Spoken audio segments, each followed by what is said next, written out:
मी प्राध्यापक Lalit Velekar, assistant professor in accountancy, Mudhoji college Phaltan, युजो accountancy चॅनलमध्ये सर्व विद्यार्थी आणि व्ह्यूअर्सचं स्वागत करतो. बीकॉम पार्ट सेकंड सेमिस्टर थर्डमधील युनिट फर्स्ट बोनस इश्यू हा टॉपिक आज आपण या ठिकाणी पाहणार आहोत, डिस्कशन करणार आहोत. तर युनिट फर्स्टमध्ये बोनस इश्यू, राईट इश्यू आणि स्वीट इक्विटी हे 3 कॉन्टेंट आपल्याला या युनिटमध्ये स्टडी करायचे आहेत. त्या युनिट फर्स्टमधील बोनस इश्यू हा जो कॉन्टेंट आहे तर यावरती आपण डिटेल डिस्कशन करणार आहोत. तर यामध्ये बोनस इश्यूची मीनिंग असेल, त्याची डेफिनेशन असेल किंवा कंपनीज ॲक्टमध्ये 2013चा जो ॲक्ट आहे त्याच्यामध्ये जे काही इम्पॉर्टंट सेक्शन्स आहेत तर तेही आपण या ठिकाणी पाहणार आहोत. त्याचबरोबर बोनस इश्यू रिसोर्सेस, त्याचबरोबर बोनस इश्यूचे लिमिटेशन्स आणि रेस्ट्रिक्शन्स, त्याचबरोबर जर्नल एंट्रीज आपण या ठिकाणी या व्हिडिओमध्ये पाहणार आहोत. म्हणजे स्क्रीनवर आपण पाहतोय बोनस इश्यू. बघा, bonus issue means issue of additional shares to existing share holders. म्हणजे कंपनीचे जे एक्झिस्टिंग शेअर होल्डर्स आहेत, ओल्ड शेअर होल्डर्स आहेत, तर त्यांना ॲडिशनल शेअर्स, ज्यादा शेअर जे आहेत ते काय केले जातात, इश्यू केले जातात फ्री ऑफ कॉस्ट. म्हणजे या ठिकाणी इश्यू ऑफ बोनस शेअर जे आहे ते फ्रीमध्ये एक्झिस्टिंग शेअर होल्डरला दिले जातात in proportion to their existing holding. म्हणजे जे एक्झिस्टिंग शेअर होल्डर्स आहेत तर त्यांचे जे एक्झिस्टिंग होल्डिंग असेल तर त्याच्या प्रमाणामध्ये, प्रिपोर्शनमध्ये तर त्यांना ॲडिशनल शेअर हे इश्यू केले जातात. त्यालाच आपण बोनस इश्यू असं म्हणतो. म्हणजे यामध्ये बघा, एकतर ज्या शेअर होल्डर्सला हे बोनस शेअर दिले जाणार आहेत तर ते शेअर होल्डर हे एक्झिस्टिंग शेअर होल्डर्स पाहिजेत, जुने शेअर होल्डर्स पाहिजेत. अशांनाच या ठिकाणी फ्री ऑफ कॉस्ट म्हणजे कोणतीही अमाऊंट न घेता त्यांना हे ॲडिशनल शेअर्स हे दिले जातात. Bonus issue is also non as capitalisation of profit. म्हणजे बघा, बोनस इश्यूलाच काय म्हटलं जातं, capitalisation of profit, because it is given out of the profits or reserve of the company. म्हणजे हे जे बोनस शेअर्स आहेत ते कंपनी कशातून पेड करते किंवा दिले जातात, तर given out of the profit or reserve of the company. कंपनीचे जे काही प्रॉफिट्स आहेत किंवा जे काही कंपनीचे रिझर्व्स आहेत तर त्यामधूनच हे फ्री ऑफ कॉस्टचे बोनस शेअर हे एक्झिस्टिंग शेअर होल्डरला इश्यू केले जातात. बरोबर आहे. आता सेक्शन 63(1) मध्ये काय म्हणलेलं आहे, a company may issue fully paid up bonus share to its share holder out of. म्हणजे एकंदरीत पहा, बोनस शेअर्स इश्यू करण्याचे 2 प्रकार आहेत. एक म्हणजे fully paid up bonus shares आणि दुसरा आहे partly paid convert to fully paid equity share holders. बरोबर आहे. म्हणजे यामध्ये बघा, आता यामध्ये सुरुवातीला आपण फक्त fully paid up bonus shares त्याचा जर विचार केला तर या कंडिशनमध्ये काय म्हणलं आहे, a company may issue fully paid up bonus share to its share holders. आता यामध्ये बघा, आउट ऑफ म्हणजे ज्यावेळी कंपनी एक्झिस्टिंग शेअर होल्डरसाठी बोनस शेअर ही फ्री ऑफ कॉस्ट देते त्यावेळी कंपनीकडे असणारा जो प्रॉफिट किंवा रिझर्व आहे यामधून हे बोनस शेअर दिले जातील. मग यामध्ये असणारे जे काही रिझर्व्स आहेत तर ते कोणकोणते रिझर्व्स आहेत हे सुद्धा पाहणं आवश्यक आहे. तर याच्यामध्ये बघा, फर्स्ट आहे द कॅपिटल रिडम्पशन रिझर्व, त्यालाच आपण CRR असंही म्हणतो, CRR अकाउंट असे म्हणतो. आता बघा, द कॅपिटल रिडम्पशन रिझर्व म्हणजे काय असतात, तर ज्यावेळी कंपनी प्रेफरन्स शेअर रिडीम करून त्याच्या मोबदल्यामध्ये इक्विटी शेअर बायबॅक करत असेल आणि त्यातून रिझर्व जनरेट होत असेल तर असा रिझर्व जो आहे त्याला आपण कॅपिटल रिडम्पशन रिझर्व असं म्हणतो. आणि हा जो रिझर्व आहे तो केवळ बोनस शेअर इश्यू करण्यासाठीच यूज केला जातो, अन्य कोणत्याही कारणासाठी हा कॅपिटल रिडम्पशन रिझर्व हा यूज केला जात नाही. त्यानंतर द सिक्युरिटीज प्रीमियम अकाउंट किंवा त्याला आपण सिक्युरिटीज प्रीमियम असंही म्हणतो. तर हा जो सिक्युरिटीज प्रीमियम रिझर्व आहे, हा रिझर्व ज्यावेळी कंपनी शेअर इश्यू करते आणि हे शेअर हे प्रीमियममध्ये इश्यू करत असतील आणि मग हा जो प्रीमियममध्ये जो काही रिझर्व जनरेट होतो त्याला सिक्युरिटीज प्रीमियम असं म्हणतात. एक्झाम्पल, कंपनी 10 रुपये किमतीचे शेअर जर मार्केटमध्ये इश्यू करत असेल आणि त्याच्याबरोबर 2 रुपये अधिकचा प्रीमियम ते घेत असतील तर न्यू शेअर होल्डर जे आहेत तर त्यांना हा शेअर कितीला पडेल, 10 रुपये प्लस 2 रुपये असे 12 रुपयाला हा या ठिकाणी तो शेअर पडेल. मात्र ही वरचे 2 रुपये जो प्रीमियम आहे या प्रीमियममधून या ठिकाणी सिक्युरिटीज प्रीमियम रिझर्व तयार होईल. तर असा जर प्रीमियम कंपनीकडे असेल तर तो सुद्धा प्रीमियम हा ॲडिशनल शेअर्स किंवा बोनस शेअर देण्यासाठी कंपनी यूज करू शकते. आणि त्यानंतर आहे फ्री रिझर्व, ज्याच्यामध्ये जनरल रिझर्व किंवा अदर रिझर्व्स येतात. म्हणजे एकंदरीत पहा, कंपनी ज्यावेळी एक्झिस्टिंग शेअर होल्डरला बोनस शेअर इश्यू करते त्यावेळी कंपनीकडे कॅपिटल रिडम्पशन रिझर्व असेल तो फंड ते यूज करू शकतील, सिक्युरिटीज प्रीमियम रिझर्व असेल तो देखील फंड ते यूज करू शकतील आणि फ्री रिझर्व त्याचाही फंड ते बोनस शेअर देण्यासाठी यूज करतील. पुढे म्हणलं, bonus shares should not be issued out of revaluation reserve. जर कंपनीकडे रिव्हॅल्युएशन रिझर्व जर जनरेट झाला असेल तर असा रिझर्व हा बोनस शेअर इश्यू करण्यासाठी यूज केला जाणार नाही. पुढे म्हटलं that is reserve created by the revaluation of assets. म्हणजे बघा असेटचं रिव्हॅल्युएशन झाल्यानंतर त्यातून जो काही प्रॉफिट येतो किंवा जो रिझर्व्ह जनरेट होतो तर असा रिझर्व्ह हा या ठिकाणी बोनस शेअर इश्यू करण्यासाठी यूज केला जात नाही. आता उदाहरणार्थ बघा एखादी मशिनरी समजा 10,000ची आहे आणि ही मशिनरी रिव्हॅल्युएशन केलं आणि त्याचे अमाऊंट हे जर 15,000 भरले तर वरचे जे 5,000 आहेत तर ते 5,000 जे आहेत तर तो सुद्धा रिझर्व्हमध्ये येतील, परंतु असा रिझर्व्ह हा आपण बोनस शेअर देण्यासाठी यूज करू शकणार नाही. पुढे म्हटलेलं आहे सेक्शन 63 मध्ये म्हणलं आहे की provides that the bonus shares shall not be issued in lieu of dividend.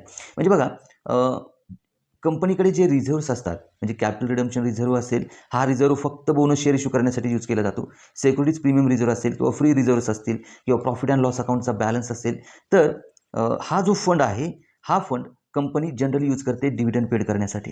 पण कंपनी डिव्हिडंड पेड न करता त्याच्याशिवाय कंपनी बोनस शेअर इश्यू करू शकते. म्हणजे डिव्हिडंडला अल्टरनेटिव्ह पर्याय हा बोनस शेअर असतो. बोनस शेअरची कॉन्सेप्ट आपल्याला चांगल्या पद्धतीने समजण्यासाठी आपण एक एक्झाम्पल पाहूया. Issuing fully paid bonus shares. म्हणजे फुल्ली पेड बोनस शेअर्समध्ये हे एक्झाम्पल आपण पाहतोय. बघा एक्झिस्टिंग कॅपिटल म्हणजे कंपनीचं एक्झिस्टिंग कॅपिटल किती आहे 2 lakh equity shares of 10 each. 2 lakh equity shares आहे 10 रुपयाप्रमाणे. आणि बोनस स्कीम म्हणजे कंपनी बोनस शेअर इश्यू करणार आहे त्याची जी स्कीम आहे ती काय 1 फॉर एव्हरी 5 हेल्ड. म्हणजे बघा एखाद्या शेअर होल्डरकडे जर 5 शेअर त्याने होल्ड केले असतील तर 5 शेअरच्या बदल्यामध्ये त्याला 1 शेअर बोनस दिला जाईल 1 फॉर एव्हरी 5 हेल्ड. तर बघा बोनस शेअर्स अगोदर आपल्याला काढावं लागतील. बोनस शेअर्स म्हणजे 2 लाख इक्विटी शेअर्स बरोबर आहे 2 लाख इक्विटी शेअर्स आणि स्कीम आहे 1 फॉर एव्हरी 5 हेल्ड म्हणजे 2 लाख गुणुले 1/5 2 लाख इंटू 1 डिवायडेड 5. तर याचं जर कॅल्क्युलेशन आपण केले तर 40,000 शेअर्स येतील बरोबर आहे. म्हणजे बोनस शेअर्स किती येतील 40,000. याचा अर्थ काय झाला टोटल शेअर्स आपल्याकडे किती झाले एक्झिस्टिंग शेअर 2 लाख आणि बोनस शेअरचे 40,000 असे 2,40,000 हे टोटल शेअर्स येतील आफ्टर बोनस इश्यू. म्हणजे बोनस इश्यू केल्यानंतर टोटल शेअर्स एक्झिस्टिंगचे 2 लाख आणि बोनसचे 40,000 असे 2,40,000 एवढे या ठिकाणी कंपनीचं कॅपिटल या ठिकाणी असणार आहे. त्यानंतर आपण टाइप्स ऑफ बोनस इश्यू म्हणजे कंपनी ज्यावेळी एक्झिस्टिंग शेअर होल्डरला बोनस शेअर इश्यू करते त्यावेळी ते 2 प्रकारे केले जाईल. यामध्ये first issuing fully paid bonus share section 63 मध्ये. म्हणजे हे जे बोनस शेअर्स आहेत ते फुल्ली पेड असणार. आता फुल्ली पेड म्हणजे काय तर ज्यावेळी कंपनी शेअर इश्यू करते त्यावेळी म्हणजे शेअरची जी काही व्हॅल्यू असेल समजा इच पर शेअर व्हॅल्यू म्हणजे एका शेअरची जी किंमत असेल तर ती जर शेअर होल्डरकडून पूर्णपणे पेड केले असेल तर त्याला आपण फुल्ली पेड असं म्हणतो. आणि पार्टली पेड म्हणजे काय तर 10 रुपयाचा शेअर परंतु शेअर होल्डरनं त्यातील काही ठराविक अमाऊंट दिली असेल उदाहरणार्थ 8 रुपयेच पेड केले असतील आणि 2 रुपये आणखीन पेड करायचे राहिले असतील तर त्याला आपण पार्टली पेड शेअर्स असं म्हणतो. पण आता यामध्ये बघा बोनस शेअर इश्यू करताना 2 प्रकारचे इश्यू केले जातील. एक म्हणजे issuing fully paid bonus shares आणि दुसरं converting partly paid shares into fully paid. म्हणजे जे पार्टली पेड शेअर्स आहेत त्याचं कन्व्हर्टिंग हे फुल्ली पेडमध्ये केलं जाईल रेग्युलेशन 39 टेबल F मध्ये. आता यामध्ये 2 एक्झाम्पल आहेत म्हणजे फुल्ली पेड बोनस शेअरचं एक्झाम्पल आहे आणि converting partly paid shares into fully paid त्याचं एक एक्झाम्पल आहे. आणि ह्या 2 एक्झाम्पलवरून आपल्याला याची कॉन्सेप्ट ही चांगल्या प्रकारे समजणार आहे. आता बघा issuing fully paid bonus share section 63 मध्ये एक्झिस्टिंग कॅपिटल आपल्याला 2 लाख इक्विटी शेअर्स दिलेले आहेत 10 रुपयाप्रमाणे. बोनस स्कीम दिलेली आहे 1 फॉर एव्हरी 4 हेल्ड म्हणजे 4 शेअरच्या बदल्यामध्ये 1 शेअर कंपनी बोनस शेअर देणार आहे. तर सुरुवातीला आपल्याला बोनस शेअरची अमाऊंट काढावी लागेल बरोबर आहे. Bonus share number of bonus shares काढावे लागतील. मग 2,000 इक्विटी शेअर्स चे 1 फॉर एव्हरी 4 हेल्ड म्हणजे 2 लाख इंटू 1 डिवायडेड 4 याचं कॅल्क्युलेशन जर केलं तर टोटल शेअर्स किती येतील बोनस शेअर 50,000 बरोबर आहे. 50,000 शेअर्स हे बोनस शेअर्स झाले आणि त्याची जर व्हॅल्यू आपण काढली तर 50,000 शेअरचे 10 रुपयाप्रमाणे या ठिकाणी 5 लाख एवढी त्याची व्हॅल्यू येईल. म्हणजे एकंदरीत बघा तुम्हाला एकतर एक्झिस्टिंग कॅपिटल पेडअप कॅपिटल या ठिकाणी गिव्हन केलं असेल त्याचबरोबर बोनस शेअरची स्कीम तुम्हाला गिव्हन केली असेल तर त्यातून तुम्हाला बोनस शेअर्स आणि त्याची व्हॅल्यू ही कॅल्क्युलेट करावी लागेल. आता बघा converting partly paid shares into fully paid regulation 39 table F मध्ये काय म्हटलेलं आहे एक्झिस्टिंग कॅपिटल. आता याच्यामध्ये existing capital 2 lakh equity shares of 10 इच दिलेलं आहे 2 लाख इक्विटी शेअर्स 10 रुपयाप्रमाणे. आणि यामध्ये बघा 8 पेडअप म्हणजे 10 रुपयाचा शेअर परंतु शेअर होल्डरनं फक्त 8 रुपये पेड केलेले आहेत 2 रुपये पेड करायचे राहिलेले आहेत म्हणजेच ते पार्टली पेड आहेत बरोबर आहे. आता बोनस स्कीम इथं काय येईल convert partly paid into fully paid, म्हणजे पार्टली पेडचं कन्वर्ट आपल्याला फुल्ली पेडमध्ये करायचं आहे. मग यामध्ये अगोदर पेडअप कॅपिटल आपल्याला काढावं लागेल. पेडअप कॅपिटल बघा 2,00,000 शेअरचे 8 रुपयाप्रमाणे पेडअप आहे. 2,00,000 गुणिले 8 जर आपण केले तर 16,00,000 रुपये इथं पेडअप कॅपिटल येईल. आणि मग राहिलेले जे 2 रुपये आहेत ते आपल्याला फायनल कॉलमध्ये मागवावे लागतील, फायनल कॉल करून, बरोबर आहे. म्हणजे फायनल कॉल ड्यू दाखवा लागेल बोनस शेअर्स किंवा त्याला व्हॅल्यू असं आपण म्हणतो. म्हणजे बघा 2,00,000 शेअर्सचे 2 रुपयाने 4,00,000 होतील, बरोबर. यानंतर आपल्याला सोर्सेस ऑफ बोनस इश्यू पाहायचे आहेत. म्हणजे बघा ज्यावेळी कंपनी एक्झिस्टिंग शेअर होल्डरसाठी बोनस शेअर इश्यू करते त्यावेळी हे बोनस शेअर इश्यू करत असताना कंपनीकडे कोणकोणते सोर्सेस असतात तर ते आपल्याला पाहायचं आहे. तर आपल्याला माहिती आहे की बोनस शेअर इश्यू करण्याचे 2 प्रकार आहेत, फुल्ली पेड बोनस शेअर्स आणि पार्टली पेड बोनस शेअर्स. म्हणजे issuing fully paid bonus shares section 63 मध्ये आणि converting partly paid shares into fully paid. Partly paid शेअरचे फुल्ली पेड शेअर्समध्ये कन्वर्टिंग करून त्या ठिकाणी बोनस शेअर दिले जातील, रेग्युलेशन 39 टेबल एफमध्ये. आता हा पार्ट अतिशय महत्त्वाचा आहे, कारण issuing fully paid bonus share देत असताना कंपनीकडे 3 प्रकारचे रिझर्व्ह असतील. एक म्हणजे फर्स्ट कॅपिटल रिडम्पशन रिझर्व्ह, ज्याला आपण CRR असं म्हणतो. आता हा जो कॅपिटल रिडम्पशन रिझर्व्ह आहे तो कंपनी प्रेफरन्स शेअर रिडीम केल्यानंतर त्याच्या मोबदल्यामध्ये इक्विटी शेअर जर बायबॅक केली असतील आणि त्यातून जर काही फंड क्रिएट झाला असेल, जनरेट झाला असेल, तर त्याला आपण कॅपिटल रिडम्पशन रिझर्व्ह असं म्हणतो. आणि हा फंड जो आहे, हा रिझर्व्ह आहे, तो कंपनी फक्त आणि फक्त बोनस शेअर इश्यू करण्यासाठीच यूज करू शकते. आणि हा फंड केवळ फुल्ली पेड बोनस शेअरच्या कंडिशनमध्येच आपल्याला यूज करावा लागतो.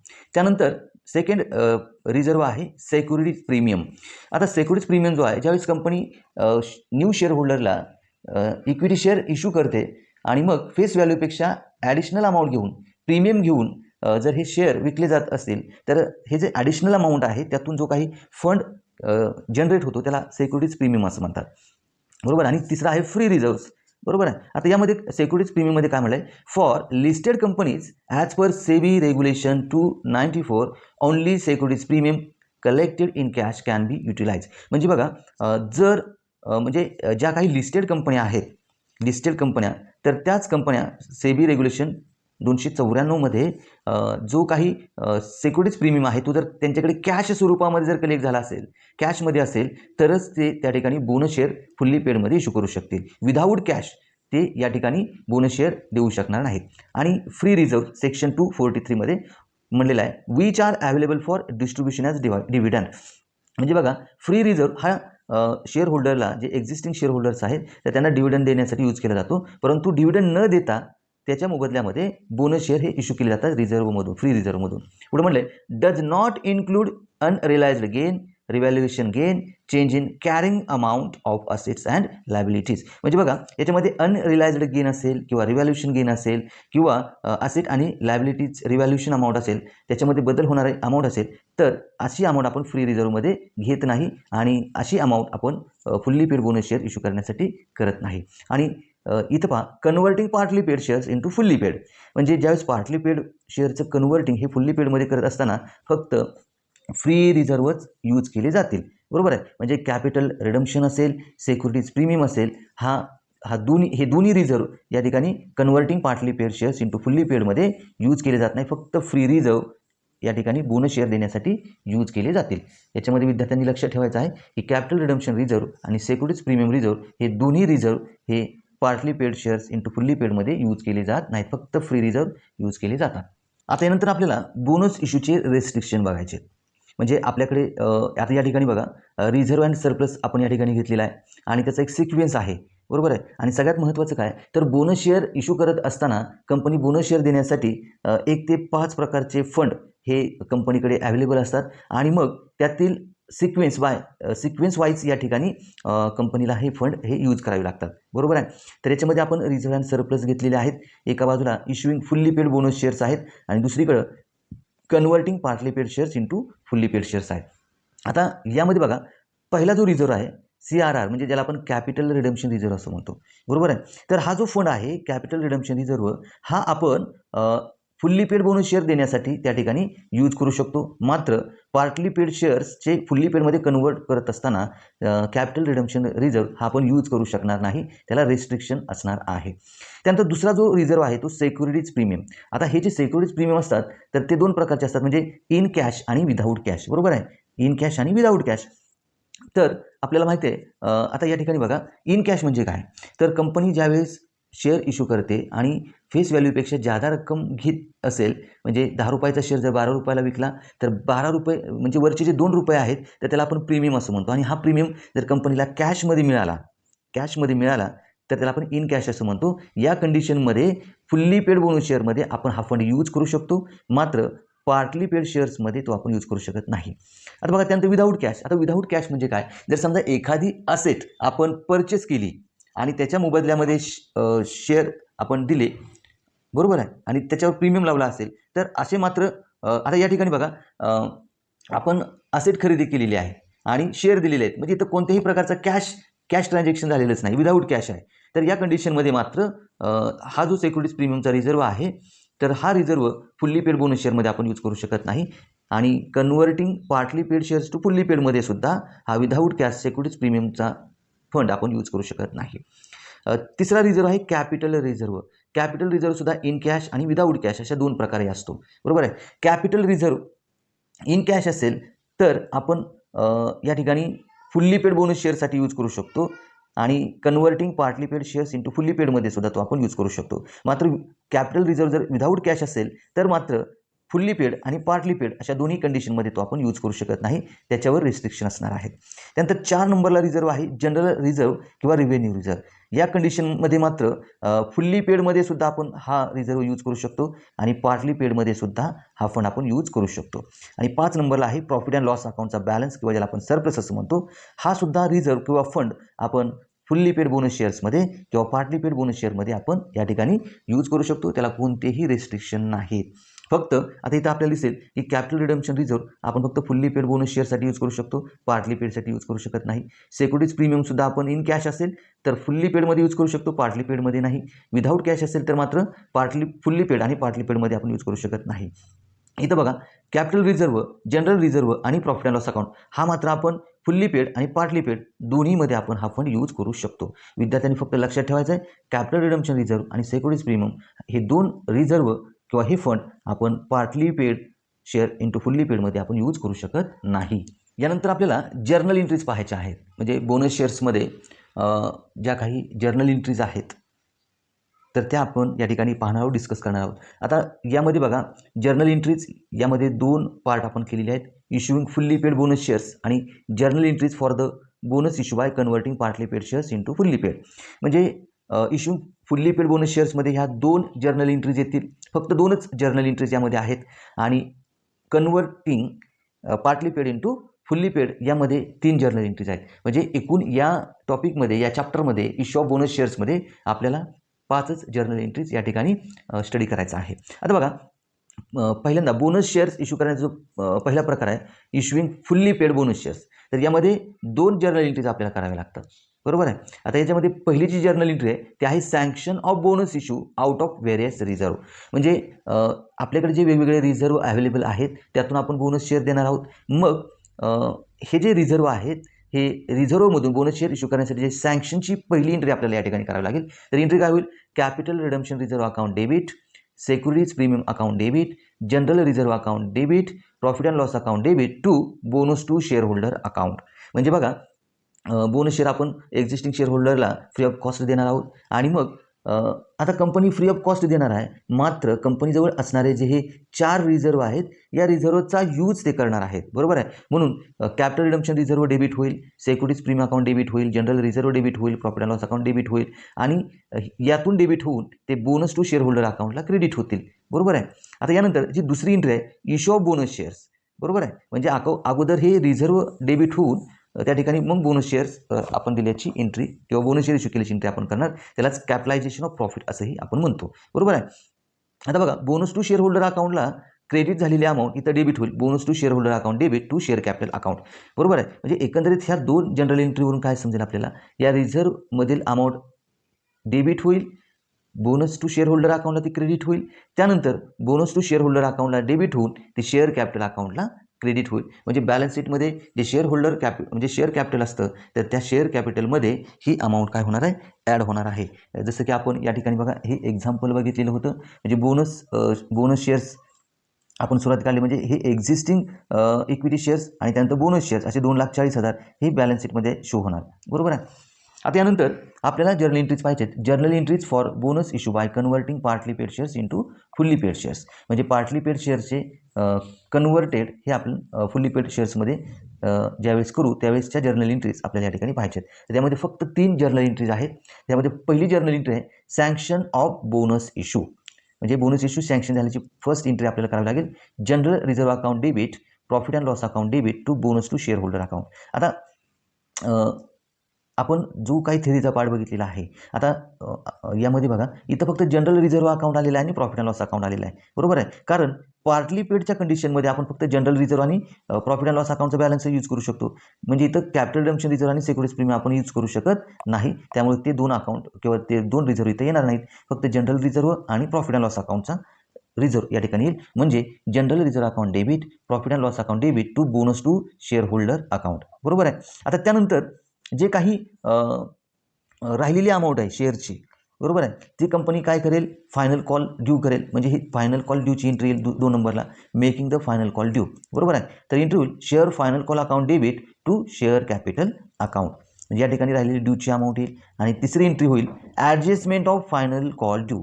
म्हणजे फायनल कॉलची अमाऊंट आल्यानंतरची ही एंट्री आहे bonus to share holder account debit to share final call account. तर अशा पद्धतीने ह्या 3 एंट्रीज आपल्याला partly paid shares converted into fully paid शेअर्समध्ये या 3 जर्नल एंट्रीज आपल्याला करायच्या आहेत. आय होप हा थेरीचा पार्ट इश्यू बोनस शेअर्स मधील थेरीचा पार्ट तुम्हाला समजला असेल. जर तुमच्या काही शंका असतील तर ते तुम्ही कमेंट्स करा. जे विद्यार्थी आणि व्ह्यूअर्स आपल्या चॅनलवर नवीन असतील तर त्यांनी चॅनलला शेअर करायचं आहे, लाईक करायचं आहे आणि सबस्क्राईब करायचं आहे. पाहत राहायचो आपण अशी. Thank you so much.